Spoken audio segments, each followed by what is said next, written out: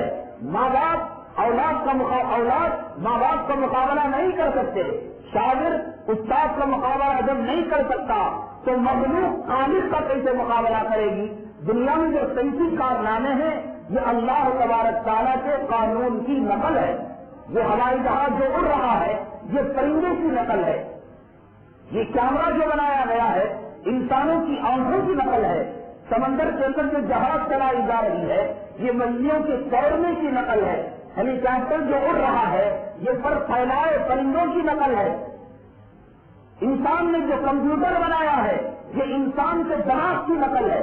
اور انسان کس درجے اللہ کی قدرت سے دور ہے, اللہ تبارک تعالیٰ کی قدرت سے دور ہے, اس کا اندازہ آپ کر سکتے ہیں کہ انسان کی دماغ کے اندر جو محفوظات ہیں, انسان جو ریکارڈنگ کرتا ہے, یادداشت جو انسان کی ہے, ظاہر سی بات ہے آج کا معمولی انسان بھی جانتا ہے کہ کمپیوٹر کی ڈسک کے اندر لاکھوں صفحات کے اندر جو تحریریں آتی ہیں کمپیوٹر کی ایک چپ کی ڈسک کے اندر اسے محفوظ کر لیا جاتا ہے اور بٹن دبا کر رزلٹ معلوم کر لیا جاتا ہے. سائنسدانوں نے دعویٰ کیا ہے اللہ تبارک تعالیٰ نے انسان کے دماغ کے اندر اتنا ریکارڈنگ کا مادہ رکھا ہے اور اتنا اس کے اندر محفوظات کا مادہ رکھا ہے کہ انسان کے دماغ میں جو ریکارڈنگ ہوتی ہے اگر کسی کمپیوٹر کی ڈسک کے اندر اسے نقل کیا جائے تو وہ کمپیوٹر کی ڈسک اتنی بڑی ہوگی جتنا کہ دنیا کی سب سے بڑی عمارت دنیا کے اندر موجود ہے, اتنی بڑی ڈسک اسے بنانی پڑے گی. اور اللہ تبارک تعالیٰ نے انسان کے دماغ کے اندر جو نیچے دیا ہے اگر چاند تک لے جایا جائے اور چاند سے پھر اسے زمین پر لے آیا جائے تو اتنے بڑے ریٹ اللہ تبارک تعالیٰ نے انسان کے دماغ کے اندر دیے ہیں. کمپیوٹر انسان کے دماغ کا مقابلہ نہیں ہے بلکہ انسان کے دماغ کی نقل ہے. تو سائنس ترجمہ ہے اس بات کا اللہ تبارک تعالیٰ کی, خدا تبارک تعالیٰ کی قدرت کے نقل کرنے کا نام ہے, کاپی کرنے کا نام ہے. آپ ایک سرٹیفکیٹ لے کر زیروکس مشین میں جاتے ہیں اور کہتے ہیں اس کی کاپی کر دیجیے. کاپی کرنا آپ کی سرٹیفکیٹ کا مقابلہ کرنا نہیں ہے, آپ کی صنعت کا مقابلہ کرنا نہیں ہے بلکہ اس کی کاپی بنانا ہے. اسی طریقے سے دنیا کے اندر اگر کوئی سائنسی کارنامہ ایجاد ہوتا ہے, سائنسی کارنامہ انجام دیا جاتا ہے, وہ خدا کی قدرت سے مقابلہ نہیں ہوتا بلکہ خدا کی قدرت کے کسی نمونے کی کاپی ہوا کرتی ہے اور کسی نمونے کی جو ہے نقالی ہوا کرتی ہے. اب اتنی بات سمجھ لینے کے بعد اب آگے آپ بات سمجھ سکتے ہیں انسانوں کی بنانے کی جو بات آئی ہے اور اللہ تبارک تعالیٰ نے قرآن شریف کے اندر جو دعویٰ کیا ہے کہ انسان مکھی نہیں بنا سکتا, انسان مچھر نہیں بنا سکتا, انسان تخلیق نہیں کر سکتا, اور اسکاٹ لینڈ کے سائنسدان نے جو بھیڑیے کو بنایا ہے اور اس کے بعد انسانوں کے بنانے کا دعویٰ کیا ہے, ٹھیک اللہ تبارک تعالیٰ کے قدرت کی کاپی ہے اور اللہ تبارک تعالیٰ کے تخلیق کی کاپی ہے, یہ اس کے مقابلہ نہیں ہے. اللہ تبارک تعالیٰ دنیا کے اندر جتنے انسان ہیں, دنیا کے اندر جتنے جاندار ہیں, جس طریقے سے ایک عمارت الگ الگ اینٹ سے بنتی ہے، کوئی عمارت مکمل ایک اینٹ کی نہیں ہوتی، الگ الگ یونٹوں کو بنا کر یہ دیوار ہوتی ہے، الگ الگ دیواروں کو بنا کر ایک کمرہ بنتا ہے، الگ الگ کمروں کو بنا کر ایک مکان بنتا ہے۔ دنیا کی ہر چیز الگ الگ یونٹوں سے بنتی ہے اور ایک مکمل عمارت تعمیر ہوتی ہے۔ اسی طریقے سے اللہ تبارک تعالیٰ نے انسان کو جو بنایا ہے کروڑوں قسم کے خلیوں سے بنایا ہے، ہزاروں کروڑوں اربوں قسم کے یونٹوں سے بنایا ہے۔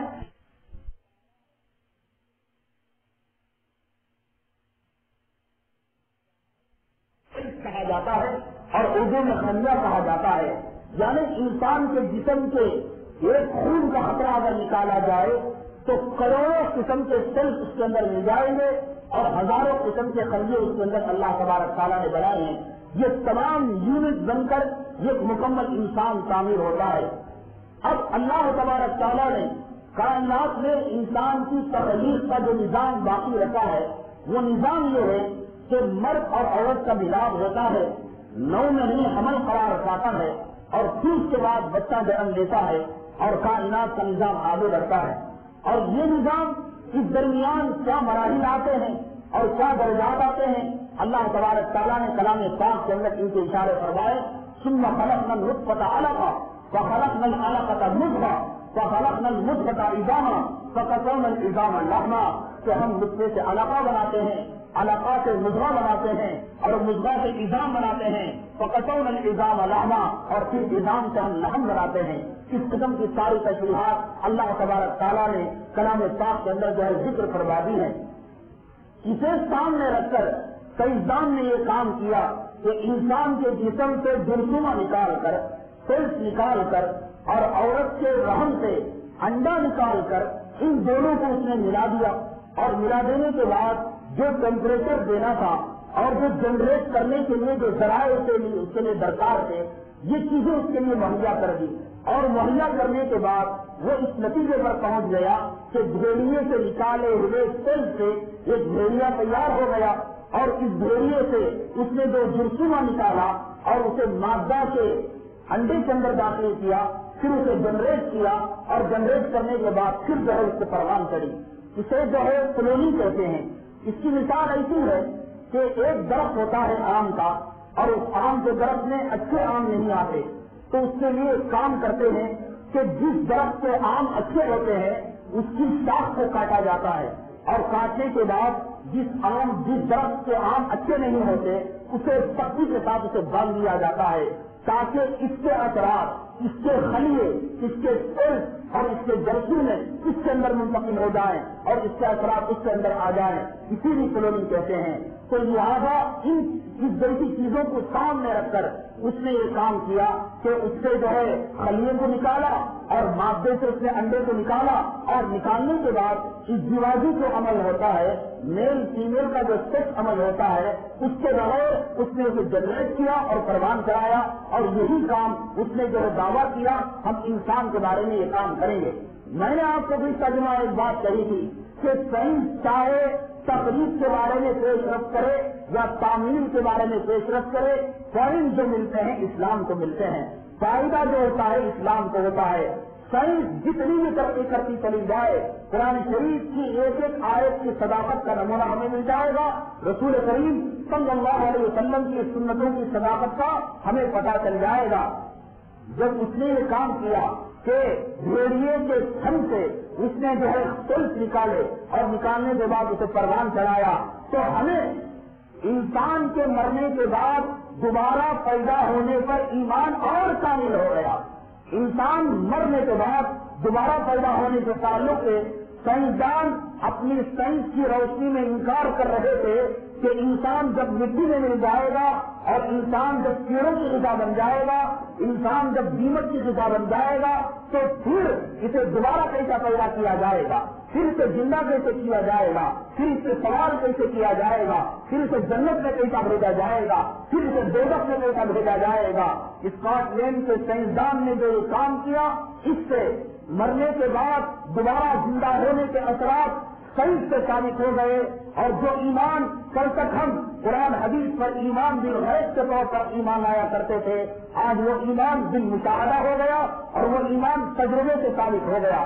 میں اس کے لیے آپ کو بخاری شریف کے رواج بیان کیا تھا، جس میں نبی کریم صلی اللہ علیہ وسلم نے بیان فرمایا کہ جب انسان مرتا ہے اور مر کر زمین میں اسے گاڑ دیا جاتا ہے اور دفن کر دیا جاتا ہے تو ساری چیزیں تو ختم ہو جاتی ہیں، لیکن اللہ تبارک تعالیٰ ریڑھ کی ہڈی کے سامنے ایک دمکی ہوتی ہے، ایک چھوٹا سا ذرہ ہوتا ہے، اس ذرے کو اللہ تبارک تعالیٰ باقی رکھتے ہیں۔ یہ روایت بخاری شریف کے اندر موجود ہے اور یہ روایت مسلم شریف کے اندر موجود ہے۔ فتح الباری جو بخاری شریف کی شرح ہے، حافظ ابن حجر اسقلانی رحمۃ اللہ علیہ نے لکھا ہے کہ وہ دمکی جو ہوتی ہے، جسے حدیث میں دمکی کہا گیا ہے، وہ ایک ذرا سا ذرہ ہے جس سے اللہ تبارک تعالیٰ دوبارہ انسان کو پیدا کریں گے۔ سائنس نے یہ بتایا کہ انسان جو بنتا ہے وہ ہزاروں کروڑوں اربوں خربوں ذرات کا مجموعہ ہے۔ انسان کے ایک خون کے قطرے میں خربوں سیلز ہوتے ہیں، خلیے ہوتے ہیں۔ انسان جب مرتا ہے تو سارے سیلز چلے جاتے ہیں، لیکن ایک سیلز اس کا باقی رکھتا ہے۔ جب اسکاٹ لینڈ کا سائنسدان یہ سیلز سے پھر وہ دوبارہ بھیڑیا پیدا کر سکتا ہے اور ایک انسان کے خلیے سے پھر دوبارہ انسان پیدا کر سکتا ہے، جو اللہ تبارک تعالیٰ بغیر سیلز کے، بغیر خلیے کے، بغیر وجود کے انسان کو پیدا کیا، کیا وہ سیلز سے دوبارہ اس انسان کو نہیں پیدا کر سکتا؟ سائنسدانوں نے انجانے میں قیامت کے واقع ہونے کی خوشخبری دے دی ہے۔ سائنسدانوں نے انجانے میں انسان مرنے کے بعد دوبارہ زندہ ہونے کی گواہی دے دی ہے۔ آپ سمجھے نہ سمجھے کہ جب ایک سائنسدان دنیا کا ایک جرثومے سے دوبارہ پھر اس مخلوق کو پیدا کر سکتا ہے، شیر کا جرثومہ لیا، شیر کو پیدا کیا، بھیڑیے کا جرثومہ لیا، بھیڑیے کو پیدا کیا، انسان کا جرثومہ لیا اور انسان کو پیدا کیا، تو جب ایک ذرے سے انسان کو سائنسدان بنا رہا ہے، وہ جو قبر میں مٹی ہو جانے کے بعد یہ چھوٹا سا ذرہ باقی رہ رہا ہے جسے سائنس کی زبان میں سیلز کہہ رہے ہیں، کیا وہ اللہ جو بغیر وجود کے وجود دینے والا ہے، کیا وہ اللہ اس سیلز سے اور اس ذرے کے انسان کو دوبارہ نہیں پیدا کر سکتا؟ اور سیلز کے بارے میں سائنس کا یہ قانون ہے، یہ بیکٹیریا جو ہوتا ہے، یہ سیلز جو ہوتا ہے، اگر انہیں چھوڑ دیا جائے تو ہزاروں سال تک بغیر کھائے کے، بغیر پیے کے یہ بے ہوشی کے حالت میں اور نیند کی حالت میں رہتے ہیں۔ بڑی مشکل سے بات کرنی پڑتی ہے اور جب انسان کو سمجھانا ہوتا ہے وہ غلط طریقے سے بھی جو چیزیں غلط ہیں اسے بھی سامنے رکھ کر مثال دینی پڑتی ہے۔ جراسک پارک جو فلم آئی تھی اور جس کے بارے میں یہ رزلٹ نکالا گیا کہ ہزاروں سال پہلے وہ جو مخلوق تھی اس کا جرثومہ حاصل کیا گیا اور اسے جنریٹ کیا گیا اور پھر اسے ایک جانور بنایا گیا، وہ ایک فلمی انداز تھا، لیکن اللہ تبارک تعالیٰ نے سورہ قیامہ کے اندر فرمایا لا اقسم بیوم القیامہ ولا اقسم بالنفس اللوامہ ایحسب الانسان ان لن نجمع عظامہ، کیا انسان گمان کرتا ہے کہ ہم اس کے بکھرے ہوئے ذرات کو جمع نہیں کریں گے؟ بلا قادرین علی ان نسوی بنانا، پھر اللہ فرماتے ہیں جمع تو کریں گے اور جمع کرنے کے ساتھ ساتھ اس کے بالوں کی وہی کیفیت ہوگی۔ اگر دنیا میں سیدھی مانگ نکالا کرتا تھا، مرنے کے بعد دوبارہ اٹھے گا وہی سیدھی مانگ ہوگی۔ اگر دنیا میں لیفٹ مانگ نکالا کرتا تھا، مرنے کے بعد دوبارہ اٹھے گا تو لیفٹ مانگ ہوگی۔ دنیا میں اس کے جو فنگر پرنٹ تھے وہی فنگر پرنٹ موت کے بعد جب دوبارہ زندگی ملے گی وہی فنگر پرنٹ اس کے پاس موجود ہوں گے۔ اللہ ان نسویہ بنانا، ہم یہ کام کرنے پر قادر ہیں۔ اور بیکٹیریا کی یہ خاصیت ہے، یہ جرثومے کی خاصیت ہے، ہزاروں سال تک یہ نیند کی حالت میں رہتا ہے اور ہزاروں سال بعد جب اسے جو ہے موقع ملتا ہے زندگی کے پروان چڑھنے کا تو پھر اس کے اندر زندگی کے حالات مل جاتے ہیں۔ جراسک پارک کے اندر یہی بات بتلائی گئی سائنس کے ذریعے سے کہ وہ جو مخلوق تھی، وہ جو جانور تھا، اس جانور کو ہزاروں سال پہلے مر چکے ہو گئے تھے اور اس کے جرثومے ملنے کے بعد اسے جنریٹ کیا گیا اور پھر اسے دوبارہ بنایا گیا۔ تو جب حالات زندگی کے ملتے ہیں یہ جرثومہ پروان کرتا ہے۔ قرآن کریم کا 23واں پارہ کھولیے، سورہ یاسین کی آخری، سورہ یاسین کا جو ہے دوسرا تیسرا رکوع دیکھیے، کہ اللہ تعالیٰ ارشاد فرماتے ہیں فَإِذَا نُفِخَ فِي الصُّورِ فَإِذَا هُمْ مِنَ الْأَجْدَاثِ إِلَىٰ رَبِّهِمْ يَنْسِلُونَ کہ جب سور پھونکا جائے گا پہلا تو پہلے سور کے اندر تمام کائنات فنا ہو جائے گی. كُلُّ مَنْ عَلَيْهَا فَانٍ وَيَبْقَىٰ وَجْهُ رَبِّكَ ذُو الْجَلَالِ وَالْإِكْرَامِ. تمام چیزیں اللہ کے علاوہ نیست نابود ہو جائیں گی. اور جب دوسرا سور پھونکا جائے گا فَإِذَا نُفِخَ فِي الصُّورِ فَإِذَا هُمْ مِنَ الْأَجْدَاثِ إِلَىٰ رَبِّهِمْ يَنْسِلُونَ. تو یہ اپنے قبروں سے نکل کر میدان محشر کی طرف دوڑیں گے. ذرا دیکھیے صحیح کارنامے کی طرف اور ذرا دیکھیے سورہ یاسین کی آیت کی طرف, اور وہ کہیں گے قالوا یا ویلنا من بعثنا من مرقدنا ھذا. وہ لوگ کہیں گے اے کاش ہمیں کس نے نیند سے جگا دیا. ذرا لب غور فرمائیں کہ یہ مردے جب زمین سے اٹھ کر اللہ کے دربار میں جائیں گے یوں کہیں گے یا ویلنا اے کاش من بعثنا کون اٹھا دیا ہم سے من مرقدنا ہماری نیند کی حالت سے. تو معلوم ہونا کہ انسان مرنے کے بعد جب اس کے سارے ذرات زمین میں مل جاتے ہیں تو ایک سیلف جو باقی رہتا ہے وہ غنودگی کی حالت میں رہتا ہے, وہ نیند کی حالت میں باقی رہتا ہے. اور اس سیلف کے ساتھ روح کا تعلق باقی رکھ کر اللہ تبارک تعالیٰ اس کے ساتھ سوال کرتے ہیں, جواب کرتے ہیں, جنت کی کھڑکی کھولتے ہیں, جہنم کی کھڑکی کھولتے ہیں. تو معلوم یہ ہوا کہ انسان مرنے کے بعد وہ فنا نہیں ہو جاتا بلکہ نیند کی حالت میں رہتا ہے. اسی وجہ سے مرنے کے بعد جب دوبارہ ہوتے ہیں تو یوں نہیں کہتے کہ مرنے کے بعد دوبارہ کس نے زندہ کر دیا, بلکہ یہ کہتے ہیں من بعثنا من مرقدنا ھذا کہ ہماری نیند کی حالت سے ہمیں کس نے جگا دیا. اور صحیح سے کہتی ہے کہ صرف انسان کا جرثومہ, حیوان کا جرثومہ اگر چھوڑ دیا جائے تو ہزاروں سال تک وہ نیند کی حالت میں رہتا ہے. اور خبر میں جب انسان مل جاتا ہے حدیث یہ کہتی ہے سارا جسم تو مل جائے گا لیکن ایک جرثومہ اس کا باقی رہے گا اور اللہ تبارک تعالیٰ اس جرثومے کے بدولت پھر اس انسان کو زندہ کریں گے. اب سوال یہ کہ اللہ تبارک تعالیٰ کو کیا ضرورت ہے کہ اس جرثومے کے بل بوتے پر زندہ کرے. تو میں پہلے ہی جواب دے چکا ہوں.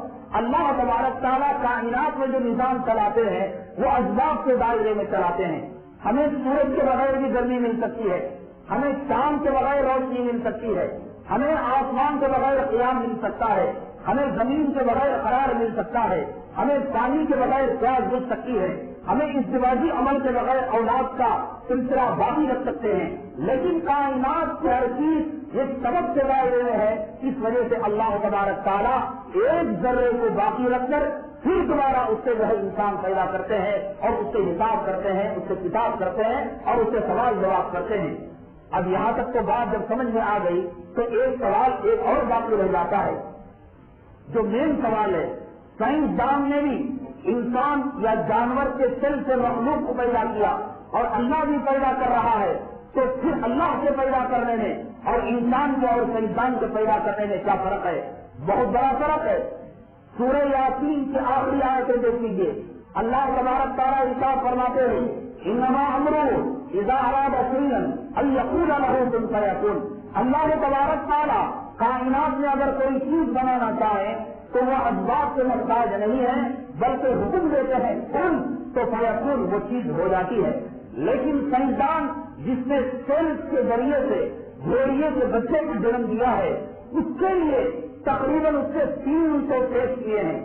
277 مرتبہ اس نے جو ہے بھیڑیے کے جسم سے جرثوموں سے نکالے اور کئی مرتبہ وہ جرثوم میں مر گئے اور کئی مرتبہ جو ہے 7 سال کی مدت لگی ہے ایک بھیڑیے کے جسم سے جرثومہ نکال کر مادہ کے بیجے کے اندر داخل کر کے جنریٹ کرنے کے لیے 300 مرتبہ تجربہ کیا ہے اور 7 سال کی مدت لگی ہے.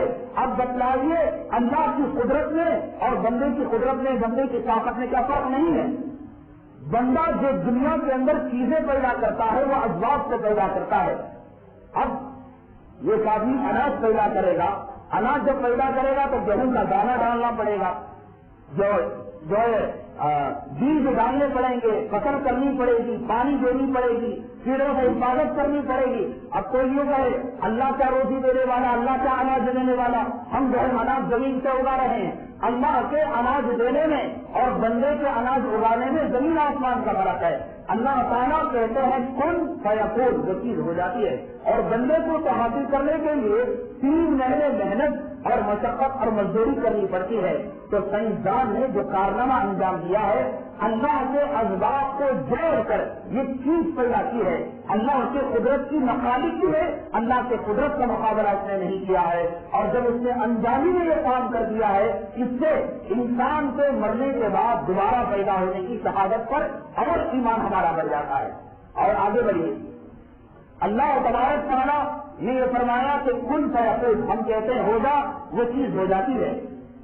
اس کی ذرا سی مثال یہ ہے, اللہ کے جو قریب ہو جاتا ہے, اللہ کی جو عبادت کرتا ہے, اللہ کی جو بندگی حق کا حق ادا کرتا ہے, اللہ تبارک تعالیٰ کے اوصاف کے اندر آ جاتے ہیں. وہ دنیا کے ہزاروں سائنسدانوں پر بھاری ہو جاتا ہے. اسکاٹ لینڈ کے سائنسدان نے بھیڑے کے بچے کو بنانے کے لیے 277 مرتبہ تجربہ کیا. لیبارٹری کے اندر لے گیا اس چیز کو, اور 7 سال کی مدت لگی ہے. اس کے مقابلے میں میں آپ کو حضرت غوث الاعظم دستگیر رحمۃ اللہ علیہ کا واقعہ پیش کرتا ہوں. ایک ماں جب اس کا بچہ نافرمان ہو گیا تو اپنے لڑکے کو لے کر حضرت غوث الاعظم رحمۃ اللہ علیہ کے پاس لے گئی, اور لے جانے کے بعد کہا کہ حضرت یہ بچہ بہت نافرمان ہو گیا ہے, آپ اسے اپنی تربیت میں رکھیے. تو حضرت غوث الاعظم رحمۃ اللہ فرمایا کہ ہماری خانقاہ میں چھوڑ دو. تو چرا کے 40-50 دن گزر گئے, اور گزرنے کے بعد جب وہ ماں دوبارہ آئی اور دیکھا کہ حضرت غوث الاعظم رحمۃ اللہ علیہ مرغی کھا رہے ہیں اور میرا بچہ سوکھی روٹی کھا رہا ہے اور نمک کے اندر نمک کے پانی میں ڈبو کر روٹی کھا رہا ہے, تو ماں کے دل کو تکلیف ہوئی. اور حضرت غوث الاعظم رحمۃ اللہ علیہ سے فرمایا کہ یہ بڑا عجیب انصاف ہے کہ تم تو خود مرغی کھا رہے ہو اور ہمارے بچے کو سوکھی روٹی کھلا رہے ہو. حضرت غوث الاعظم رحمۃ اللہ علیہ کو جلال آیا, اور وہ جو ہڈیاں تھی ان ہڈیوں کو پھینکا, اور پھینکنے کے بعد فرمایا اے ہڈیاں اللہ کے حکم سے جڑ جا اور مرغی بن جا. فوراً میں ہڈیاں جڑ گئی اور مرغی بن گئی. اس کے بعد حضرت غوث الاعظم رحمۃ اللہ علیہ نے فرمایا کہ جب تمہارے بچے کا ایمان اس درجے کو پہنچ جائے تو اس وقت بھی میں بھی تمہارے بچے کو مرغیاں کھلانے لگوں گا. حضرت ابراہیم علیہ السلام نے اللہ تبارک تعالیٰ سے پوچھا تھا کئی فضل موتا, اے اللہ تم مردوں کو کیسے زندہ کرتا ہے؟ اللہ تبارک تعالیٰ نے کہا کہ ایک پرندے کو ذبح کرو, اس کے ٹکڑے ٹکڑے بکھیرے ڈالو, پھر اس کے بعد اللہ کا حکم کرو, وہ گر جائیں گے. جو نمونہ اور جو موجودہ اللہ تبارک تعالیٰ نے حضرت ابراہیم علیہ السلام کے ذریعے سے اس کا تعبیر کیا تھا, یہ امتی کے ذریعے سے اللہ تبارک تعالیٰ نے وہ تعبیر کیا ہے. تو بہرحال کائنات کے اندر جو تخلیقی نمونے آتے ہیں اللہ کے قدرت کے نمونے ہیں, اور یہ خدا کی قدرت کا مقابلہ نہیں کر سکتے, یہ خدا کی قدرت کی کاپیاں ہیں. اس وجہ سے اس قسم کی چیزیں اگر ہمارے سامنے آ جائیں تو ہم بالکل پریشان ہونے کی ضرورت نہیں ہے. قرآن کی آیتوں پر غور کریں, قرآن کی آیتوں پر تحقیق کریں, ریسرچ کریں, یہ مسئلے چٹکوں میں حل ہو جائیں گے. جیسے کہ یہ سائنسدان کا مسئلہ حل ہو گیا, ایک تو مرنے کے بعد دوبارہ پیدا ہونے کا ثبوت مل گیا, اور دوسرا یہ ہوا اللہ نے یہ دعویٰ کیا تھا یا ایھا الناس ضرب مثل فاستمعوا له, اے لوگوں تمہارے سامنے ایک مثال بیان کی جاتی ہے, غور سے سنو کہ ان الذین تدعون من دون اللہ لن يخلقوا ذبابا, کہ جس کی تم پوجا کرتے ہو اس زمانے میں معبودان باطلہ کو چیلنج کیا گیا تھا کہ ایک مچھلی کو پیدا کر کے دکھاؤ. وہی دعویٰ آج سائنسدانوں کے سامنے ہے. خدا کی مخلوق سے مدد لیے بغیر, سیلس کو لیے بغیر, خلیے کو لیے بغیر, جرسینے کو لیے بغیر, مٹی کا استعمال کیے بغیر, پانی کا استعمال کیے بغیر, جس طریقے سے اللہ اپنے کل سے مخلوق پیدا کرتے ہیں سائنسدانوں کے حق میں آج بھی وہ دعویٰ باقی ہے. اگر تم اللہ سے مقابلہ کرنا چاہتے ہو, اللہ جس طریقے سے پیدا کرنا چاہتے ہیں اس طریقے سے تم پیدا کرو, یہ اس طریقے سے پیدا نہیں کر سکتے. اللہ تبارک تعالیٰ سے دعا ہے اللہ تبارک تعالیٰ ہمیں قدرت کی نشانیوں کو پہچان کر اس کے طریقے پر عمل کرنے کی توفیق عطا فرمائے. آمین. الحمد للہ رب العالمین.